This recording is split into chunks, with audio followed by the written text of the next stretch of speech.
Segunda carta de Paulo aos Coríntios, capítulo 10, versículo 3. Que diz assim: porque andando na carne, não militamos segundo a carne, porque as armas da nossa milícia não são carnais, mas sim poderosas em Deus, para a destruição das fortalezas, destruindo os conselhos e toda a altivez que se levanta contra o conhecimento de Deus, e levando cativo todo entendimento à obediência de Cristo. Então, o que essa palavra quer dizer? O que esse versículo quer dizer? Fortalezas do diabo e fortalezas também na mente. Fortalezas emocionais. Por que, apóstolo, você está falando isso? Porque no final do versículo ele diz, apóstolo Paulo diz, aniquilando toda a altivez e trazendo a nossa mente cativa em obediência à palavra de Deus. Apóstolo Paulo está dizendo que as lutas que nós temos que lutar, a arma da nossa milícia não são humanas.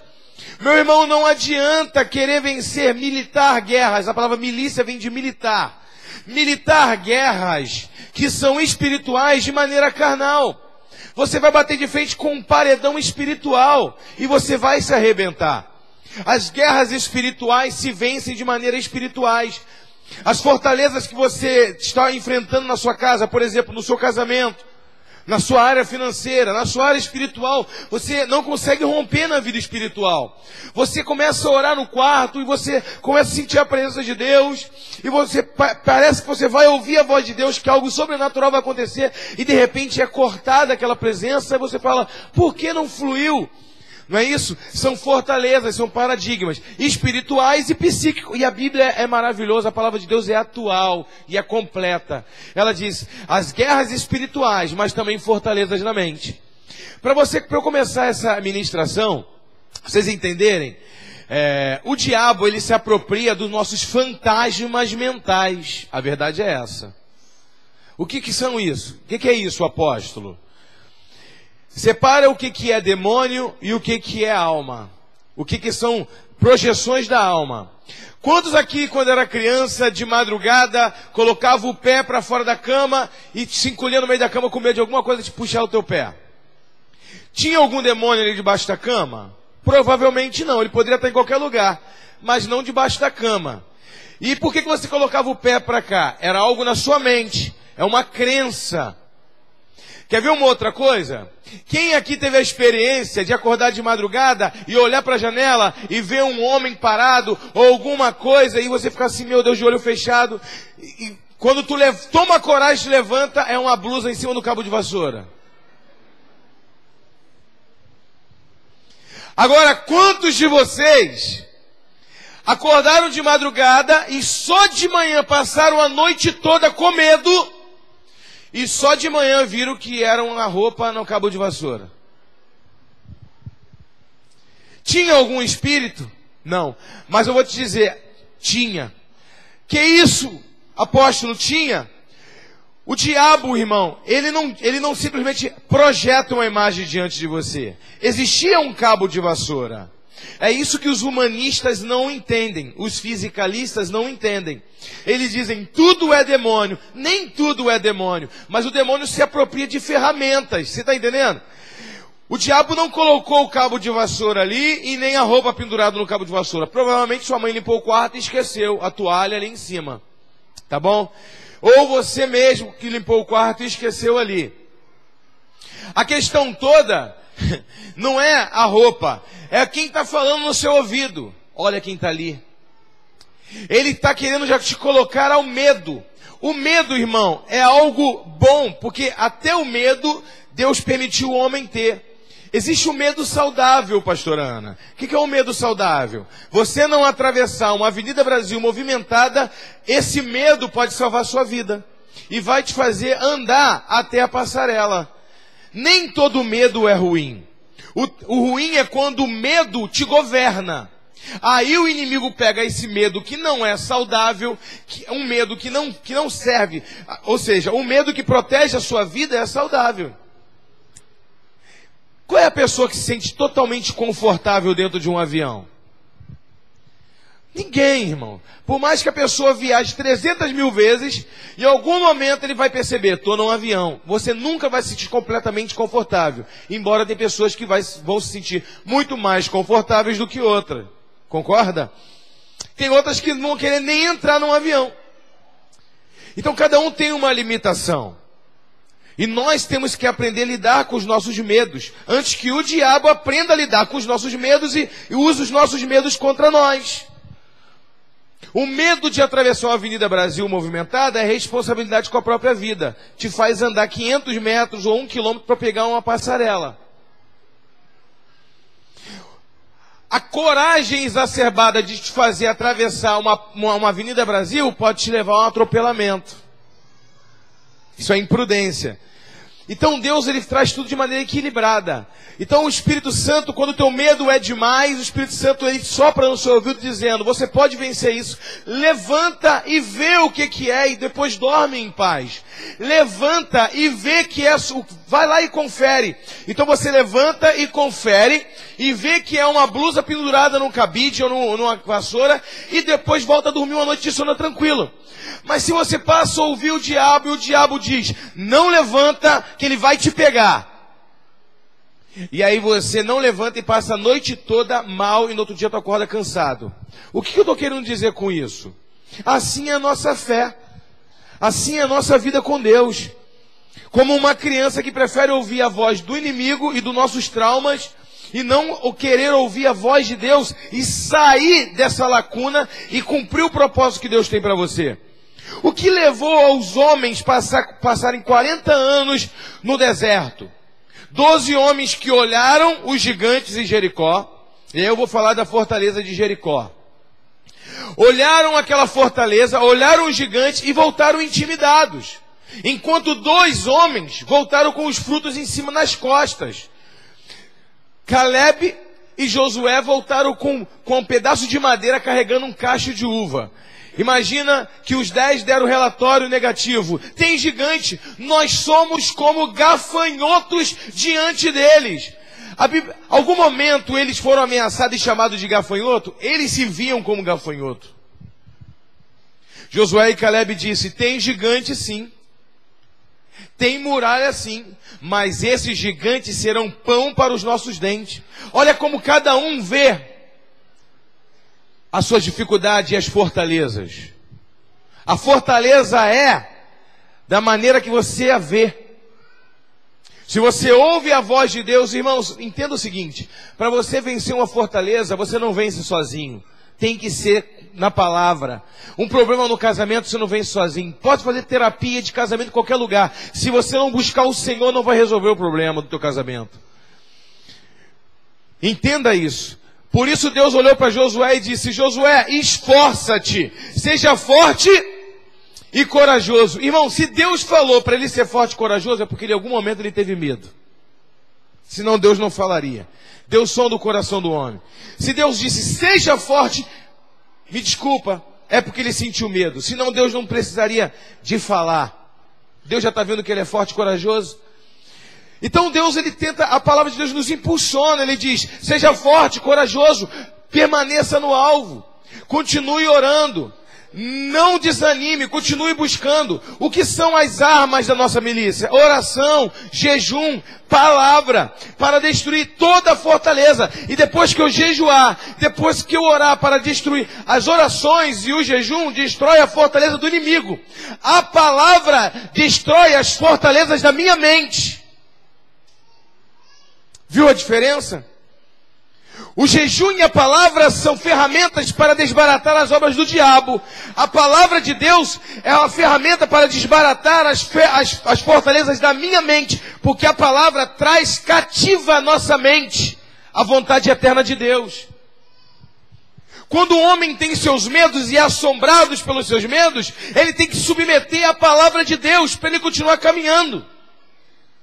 Ele ora contra as fortalezas do inimigo, para derrubar as fortalezas do inimigo. E lê a Bíblia e se submete à vontade de Deus para que a vida dele possa dar curso. Quem está entendendo? Diga amém. Glória a Deus. Então a Bíblia diz que os pastores, eles foram na frente, os sacerdotes, 7 sacerdotes, tocando o chofar e rodeando a cidade.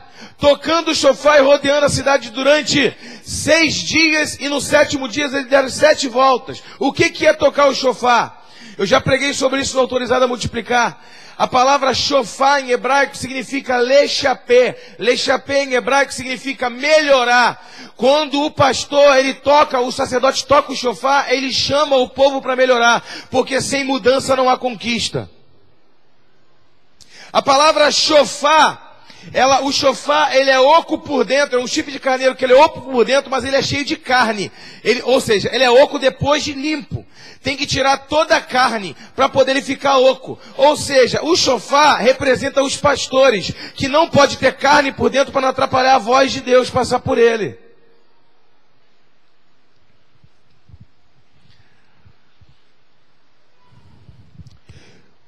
O que os sacerdotes faziam? Tocavam o chofar, chamando o povo para melhorar. A arca da aliança ia na frente. O que é a arca da aliança? A palavra arca da aliança significa arca do concerto. Você vai ver que em alguns momentos na Bíblia, a Bíblia chama da arca da aliança de arca de concerto. Mas a palavra concerto, de consertar, é com S. A arca da aliança, concerto, é com C. Então não é concerto de consertar. É concerto no mesmo significado de concerto musical. A palavra concerto musical não é em si só uma palavra. A palavra concerto significa consonância. Concerto com C significa estar em todo mundo em consonância. Unidade, diga unidade. A arca da aliança, a arca do concerto. O que é a arca da aliança? A arca da aliança com Deus e com os homens. Jesus disse assim: se vocês concordarem, tudo lhes será feito, e nada vos será impossível. Por que tem casamentos que não dão certo? Jesus disse: andará 2 juntos se não houver concordância? No dia que comprar uma casa, a casa vai ser roxa. Não, vai ser verde. Pronto, nunca vai comprar.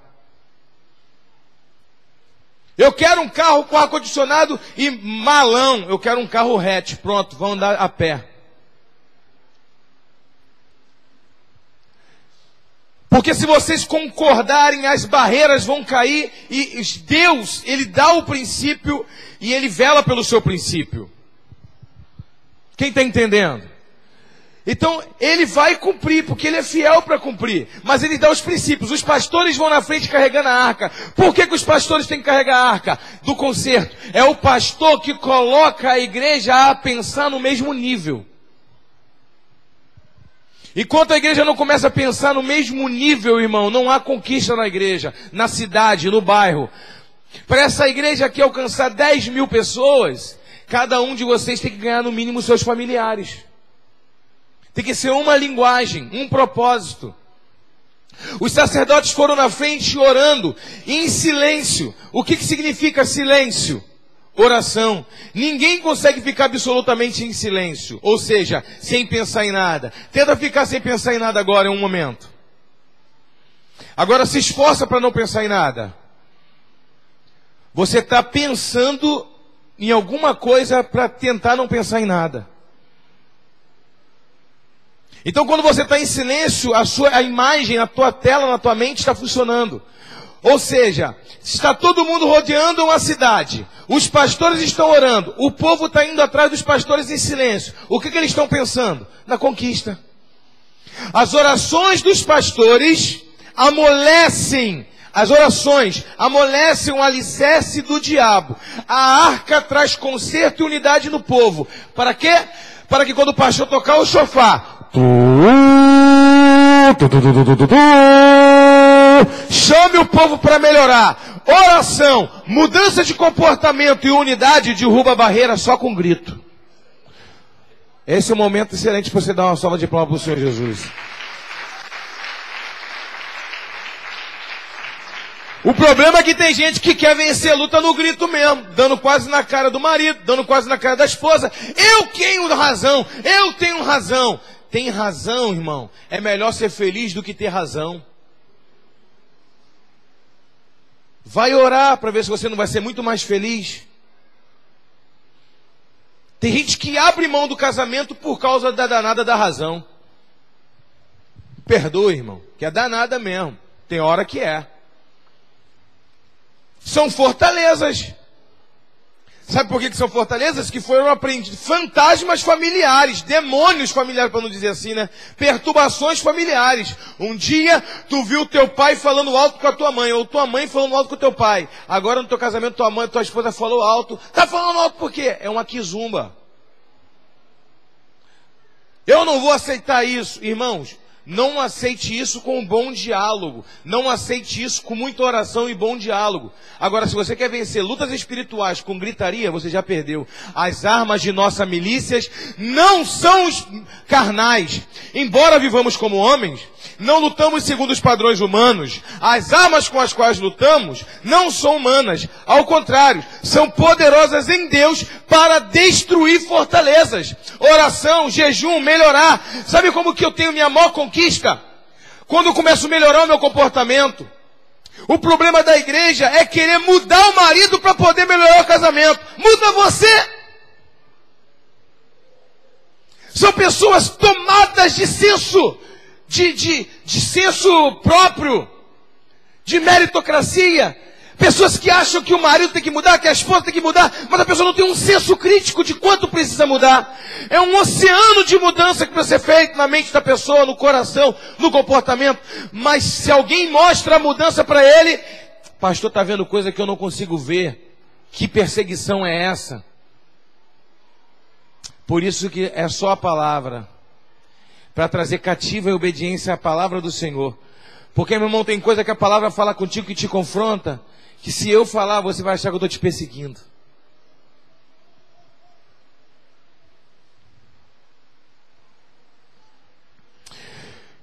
Quando eles entraram em Jericó, quando eles gritaram, as muralhas caíram. Entenda, as muralhas de Jericó, meu querido, eram muralhas de Soragim. Muralha de Soragim, dava para caminhar 2 carros em cima, indo para lá, outro para cá.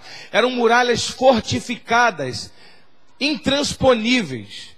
Jericó é a cidade mais antiga catalogada da terra. Desde a Mesopotâmia antiga, do Crescente Fértil, cidade. As ruínas estão lá até hoje. Você vai ver as muralhas que caíram, estão lá ainda em Jericó. Já estive lá 6 vezes. Quem for nessa caravana agora vai ver, amém? Em nome de Jesus. A palavra Jericó significa Iere. Iere significa lua. Por que lua? Vocês vão entender. Um dos lugares que Jesus foi, o último lugar que Jesus foi tentado, foi lá em Jericó. Se você chegar lá em Jericó, você vai ver um lugar chamado Monte da Tentação. Tem até um teleférico que te leva até lá em cima. É chamado do Monte da Tentação. E o judeu sabe guardar. O judeu sabe muito bem guardar a tradição. Jesus esteve com os discípulos em Jericó 2 vezes. Então, provavelmente, andando com o discípulo, foi naquele monte ali que o diabo me tentou pela última vez. Então, os discípulos guardam a tradição. Porque lá de cima daquele monte, quando você olha de Jericó, é um lugar estratégico. Quando você olha, você vê 4 tipos de terras. Você vê o Rio Jordão, você vê o lodo, a lama do mar Morto, você vê o Mar Morto, você vê o mar aberto, que não é o Mar Morto, você vê o deserto, ou seja, você vê 4 tipos de terra que representam os reinos. Foi de lá que Satanás levou Jesus até o monte, o pé desse monte, e mostrou todos os reinos da terra. Como que ele mostrou todos os reinos da terra? Mostrando 4 tipos de terra, associação. Os filmes já exageram, já parece o diabo levando Jesus lá para cima das estrelas, né? E olhando lá de cima, né? Levou do monte que representa a associação. Mas olha só que tremendo. Quando o povo entrou em Jericó e conquistou Jericó, eles tiveram uma visão privilegiada. Uma visão de conquista. Eles viram terra fértil, terra verde, terra seca, terra molhada de lodo, terra água, ou seja, ampliou a conquista. Agora você vai olhar para o teu irmão e vai dizer, Deus vai te dar uma vitória tão grande, que vai ampliar a sua visão. Vai ampliar a visão da sua conquista. Uma salva de palmas para o Senhor. Irmãos, não existe uma grande vitória que Deus tem para nós que nós não vamos enfrentar uma grande luta. Toda grande vitória te dá desejo de desistir. Toda grande luta que vai te projetar para um nível maior, da onde você vai conseguir ter uma visão maior daquilo que você tem direito. É por isso que era uma cidade fortificada, estratégica. Dali ele via melhor a Terra Santa do que do Monte Nebo.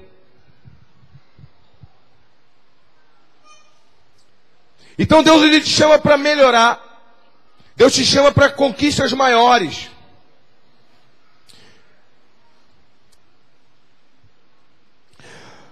A unidade da conquista, diga unidade, conserto. Melhorar, ouvir o pastor. O chofar de Deus é o pastor. Não tem como melhorar. Agora você entendeu por quê que o diabo faz de tudo para te levantar contra o seu líder, contra o seu pastor, contra as pessoas que te ensinam? Porque toda vez que o inimigo te mostra um defeito do teu pastor, você para de ouvir ele. E se você parar de ouvir o seu pastor, você não vai melhorar. O único problema das pessoas que frequentam, que largam uma igreja, são chamados de desigrejados. Cada um busca Deus da maneira que quiser. Estou aqui para criticar ninguém. Só tem um problema nisso. Qual, apóstolo? A fé vem pelo ouvir. Ouvir a palavra de Deus. A fé não vem por ler. Ler a palavra traz sua mente cativa à obediência à palavra de Deus.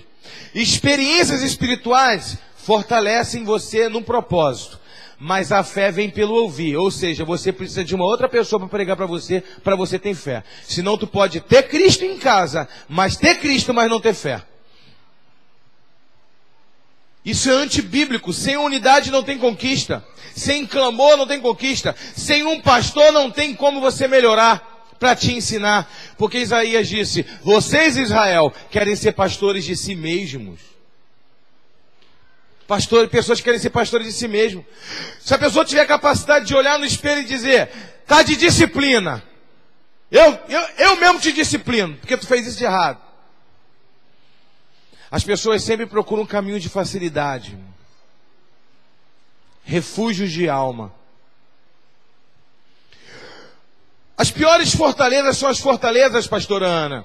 Tem um problema com o irmão na igreja, tem um problema com outro, tem um problema com outro, a pessoa se fecha. E ela diz, vou cultuar em casa. O povo está assistindo pela internet, não tem problema de assistir uma pregação pela internet. Mas eles têm que buscar o Senhor. Ir para uma igreja e procurar o Senhor. Por que isso, apóstolo? Quer que eu te dê um exemplo? Pessoas feridas. Os desigrejados, a maioria deles são pessoas feridas, que não conseguem manter mais comunhão com o próximo. Meu irmão, se você não se expor, você não recebe nem cura e nem libertação. Se você se expor, você pode se abrir para ser mais ferido ainda. Mas se você também não expor, não recebe cura nem libertação.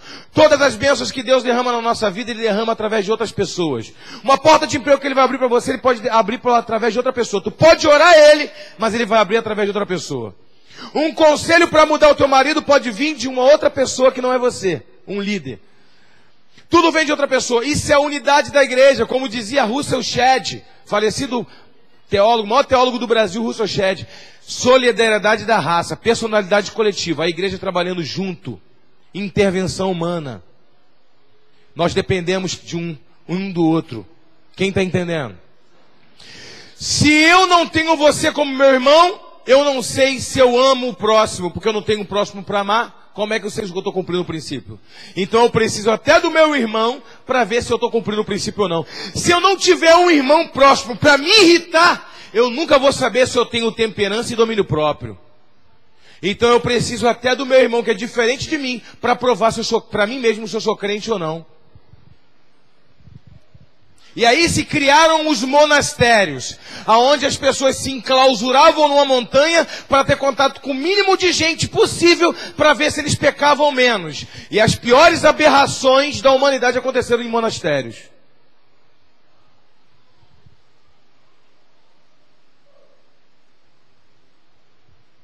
Eu preciso do meu irmão. Quando você é ferido, você tem uma tendência a construir uma fortaleza de pedra. Essa fortaleza de pedra, ela te protege, mas ela te limita. Ela não deixa as pessoas chegarem a você para te ferir. Porque se você está longe das pessoas, as pessoas não têm como te ferir. Então você cria uma fortaleza que te protege, mas te limita. Você não tem conquistas maiores do que dos bairrismos da sua alma. O que nós devemos fazer, irmãos, é não ter medo de nos expor, de querer ter mais relacionamento. Se uma pessoa me feriu, se uma pessoa me enganou, então eu tenho que buscar mais relacionamentos pessoais. Porque se uma pessoa me feriu, Deus vai usar outras para me trazer cura. Mas eu não posso me fechar e me clausurar, criar uma fortaleza. Em vez de criar uma fortaleza de pedra, eu tenho que pedir a Deus quebrar a fortaleza de pedra que me limita e pedir a Deus para botar uma muralha de fogo. Porque a muralha de fogo, quando eu ando, ela anda junto comigo. Quando eu ando, ela anda junto comigo. Ela se estende na minha frente. Isso é confiar no Senhor. Você sabia que a muralha de Jerusalém caiu 39 vezes, e a maior desobediência do judeu é construir muralha? Deus disse: eu sou o seu guarda, eu sou a sua fortaleza. Construir muralha é confiar no próprio braço. Você pode até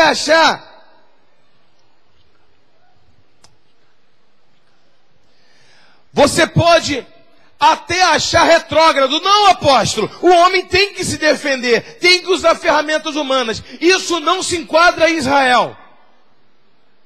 Deus disse: se vocês cumprirem todos os mandamentos, se vocês obedecerem a minha palavra, eu sou o Senhor, eu guerrearei as suas guerras.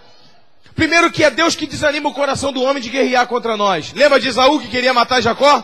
Há 20 anos pensando em matar Jacó. Quando Jacó lutou com Deus, que venceu Deus ali no Vale de Jaboque, ele disse, né? Como Deus, como príncipe prevaleceste. Quando ele atravessou o Vale do Jaboque, Esaú olhou para ele e disse: meu irmão, quando uma pessoa vem furioso contra você, meu irmão, Deus desanima o coração dele de te fazer o mal, ele passa a ser seu aliado e te beneficiar. Quando a ferramenta é humana, quando uma pessoa vem querer, no dia que eu encontrar com ele, ele vai ver, eu vou ouvir poucas e boas. Tu sabe que a pessoa está vindo ao seu encontro, começa a orar: Senhor, em nome de Jesus, todo espírito maligno na vida dessa pessoa, eu repreendo agora. Eu não sei como que o meu marido vai chegar, ele já mandou um zap furioso, mas eu repreendo todo espírito agindo na vida dele agora, Senhor. Começa a proclamar um jejum, quando ele volta, chega em casa com presente. Agora, eu quero qual argumento que eu vou usar? Já até sei qual que eu vou usar. Eu também vou jogar isso na cara dele. E começa a criar argumentos humanos. Olha para o teu irmão e diga: minha arma não é humana. A minha arma é espiritual. Uma salva de palmas para o Senhor. Aleluia. Meu irmão, Deus não vai te eximir de responsabilidade. Deus vai fazer você enfrentar as suas maiores guerras, seja espirituais, seja da sua alma. Meu irmão, você não acha esquisito Davi ser chamado de pequenino? Na Bíblia deixa bem claro que ele era de baixa estatura. Não menciona como Zaqueu, mas ele era pequeno. Meu irmão, todo baixinho que é ferido na alma, ele quer bater num homem grande para se sentir importante. Quem conhece essa fama de baixinho invocado? Todo sonho de um baixinho é estar em público, ele pegar um grandão e pum, só para todo mundo. Por quê? Ferida na alma. A vida toda baixinho, ele quer provar o valor dele, só que com a motivação errada. Nós não lutamos segundo o homem. O valor do homem está na sua mente, o valor do homem está no seu coração. Não está numa agressão física, não agir como o diabo. Eu vou vencer na vida para mostrar para o meu pai que eu posso. Fortalezas na mente. Vence na vida para melhorar a sociedade e as pessoas que convivem contigo. Então nem tudo é o diabo. O diabo se apropria das suas doenças de alma. Você está entendendo? Meu irmão, tu não acha estranho um gigante? Davi tem que encarar um gigante. Por que um baixinho tem que encarar um gigante? Provavelmente a maior ferida dele seria a estatura dele. Para analisar. Você não vai se alistar no quartel, você não vai fazer nada. Você tem que tomar conta de ouvir a tua estatura. Meu irmão, quando as pessoas jogam uma deficiência sua na sua cara, você fica louco para provar para aquela pessoa. Se você não cantar salmos, não glorificar o Senhor, para Deus ajustar o seu caráter e a sua motivação, você vai caminhar por caminhos errados. É hora que o camarada bota uma arma na cintura, vamos embora ver se na família, se não tem brabo aqui na família. Quer fazer prova para a polícia para quê? Para defender a sociedade e ser uma sociedade mais justa? Ou para provar que tem autoridade aqui? Qual é a motivação da sua alma? Quer ser pastor para quê? Quer ser líder para quê? Qual é a motivação? O diabo tem se apropriado das doenças de alma das pessoas. As pessoas não vencem seus fantasmas nem dentro do quarto, quer ajudar as pessoas a vencer os deles. Esse é o problema. Então Deus coloca diante de Davi a sua maior afronta. Não era um guerreiro, era um gigante. Talvez fosse um cara do tamanho dele, ele teria medo. Mas esse gigante aí, Deus está criando uma grande oportunidade de eu destruir, não somente um gigante que está envergonhando Israel moralmente, mas um gigante que tem me assombrado moralmente a vida toda, pela minha estatura. Eu vou provar para minha família, para mim mesmo, que estatura física não faz um homem. Tanto que os judeus, a maioria, são pequenininhos. Mas o que o homem é no seu coração e na sua mente é o que dá valor a ele. Ele tentou colocar a armadura de Saul, não conseguiu dar um passo. Então ele falou, eu vou com as minhas armas, eu vou com as minhas habilidades. Deus vai te usar para vencer as suas fortalezas, com as suas habilidades. Quem recebe, diga amém. Naquilo que você sabe, sem se comparar com ninguém, sem querer ser igual a ninguém, mas se aprofundando naquilo que Deus já tem te confiado. Se você um dia foi trabalhar, pedir uma vaga de emprego numa loja de roupa, e a mulher olhou para você, para sua aparência física, porque tem um padrão físico na loja, você é gordinha? Vai procurar uma loja plus size. E vai ser a melhor vendedora lá. Vai vender roupa para gordinho. Se olhou para você e a sua aparência te julgou, nenhuma loja quis te empregar, tola é a gerente que olhou para a aparência em vez da habilidade e a capacidade da pessoa de crescer. Não é isso? Perdeu uma excelente funcionária. Abra a tua própria loja e enriqueça. Mas não se apequene diante disso não, dizendo, nunca mais também vou ser vendedora de nada. Começa a olhar para você como Deus olha para você. Começa a olhar para você de fato quem você é. Vence as suas lutas, as suas dificuldades. O seu casamento vai melhorar sim. A sua vida financeira vai melhorar sim. A sua vida espiritual vai melhorar sim. A tua vida vai melhorar sim. Porque enquanto a nossa eternidade não chega, os nossos olhos se fecharem, que é o nosso maior alvo, morar no céu com o Senhor Jesus Cristo. Enquanto isso não chega, nós temos uma vida nessa terra e vamos ter que diariamente matar os nossos gigantes. Diariamente vencer todas as fortalezas que são impostas diante de nós. Seja ministerial, seja financeiro, seja o que for, você vai ter que encarar, vai ter que vencer. Quem está entendendo? Você nasceu para confiar no Senhor. Você nasceu para ser dependente do Senhor. 39 vezes caiu a muralha, 39 vezes reconstruíram. Deus disse, e Deus provou que dá paz. O reino de Salomão não teve guerra, não precisava de muralha. 140 anos viveu Salomão, não teve uma guerra. A sabedoria nos livra das guerras. Ter sabedoria te livra de guerra. Meu irmão, me desculpa, lá que tem contenda, o problema não é só de um não. Sabe por quê? Como diziam antigamente, quando um não quer, dois não briga.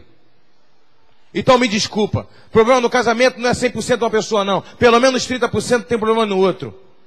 Porque não tem briga para quem já morreu. Se tem briga porque tu está vivo demais, você tem que se converter, tem que nascer de novo, da água e do Espírito. Quando você morrer para você mesmo e viver para Cristo, Jesus vai lutar as suas pelejas. Pode dar uma salva de palmas para o Senhor Jesus.